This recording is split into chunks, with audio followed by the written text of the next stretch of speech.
Hey, what's going on, guys? Welcome back to the gym. It is your guy Boulanger, and up next, we're going to be discussing the biggest performers from week number one and who is the right now MVP leader.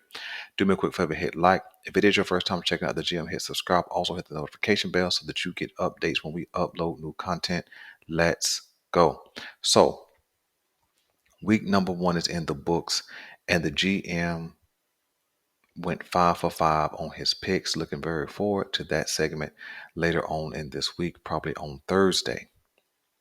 But for right now, let's celebrate the big time performance from week number one. Let's start with the quarterback position.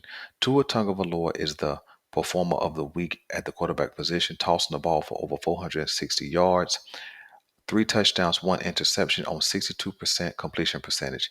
Tua has been highly scrutinized for being able to stay healthy.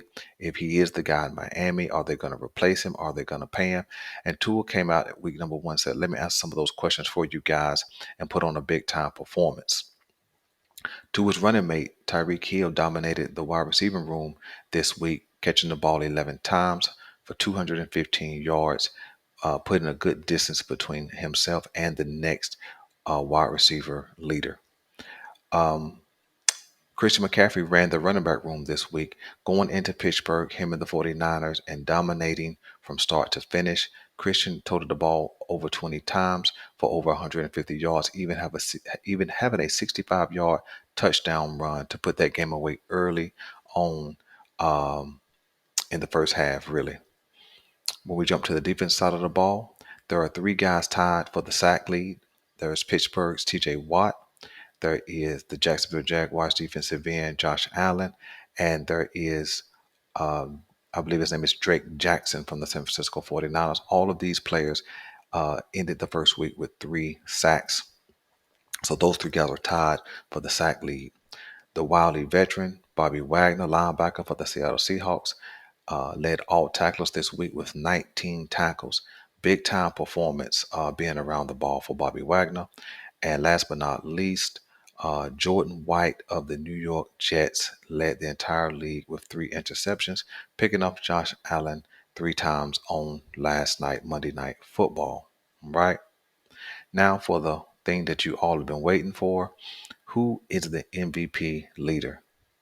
No other than Tua Tagovailoa of the Miami Dolphins.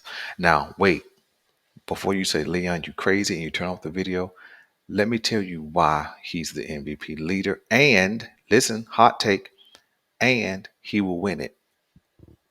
Excuse me. First and foremost, Tua tossed the ball for 466 yards, three touches, and 1 interception. Now, he's going to win the MVP because he set the passing yard so much ahead of everybody else.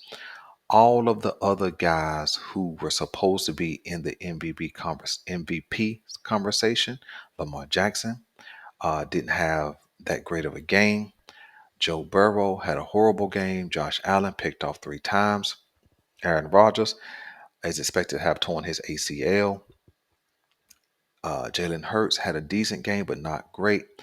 All of those guys are way behind Tua in the passing yard category. Okay. And although it was week one, this is not a week one overreaction.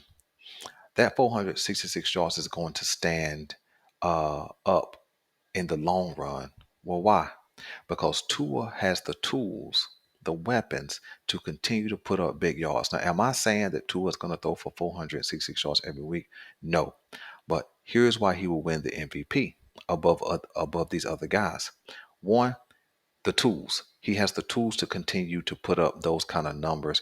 And unless some kind of catastrophic injury happens, he'll continue to put up big time numbers. Okay. So having the weapons, they do matter. But the biggest reason, okay, you guys ready for this? The biggest reason is because Tua is going to throw for over 5,000 yards.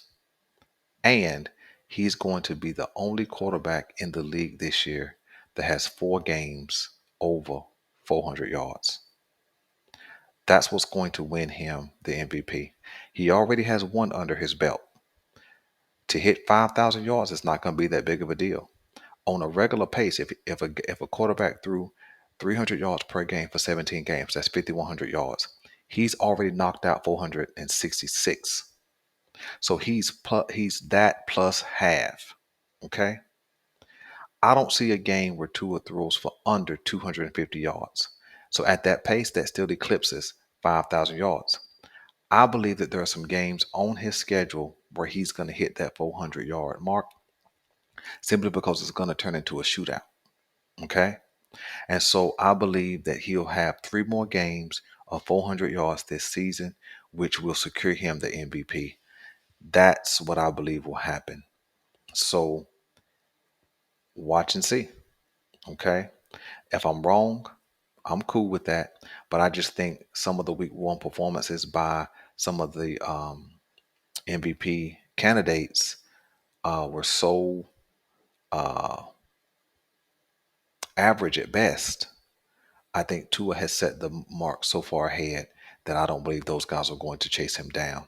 It's going to take a big time run. It's going to take a 15-2 type season, a 14-3 type season for one of these other quarterbacks. It's going to take 4,500 yards, for 35 plus touchdowns and low interceptions to catch the rate that Tua is going to pass the ball on this year.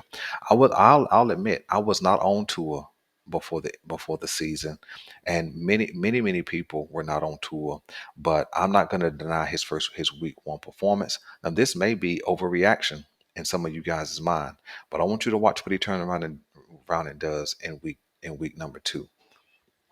In fact, if he hits 1,000 yards passing by week number 3, he'll be so far ahead of these other guys that the race will be over by the midway point. I'm your guy Boulanger. This is the GM, and we're out.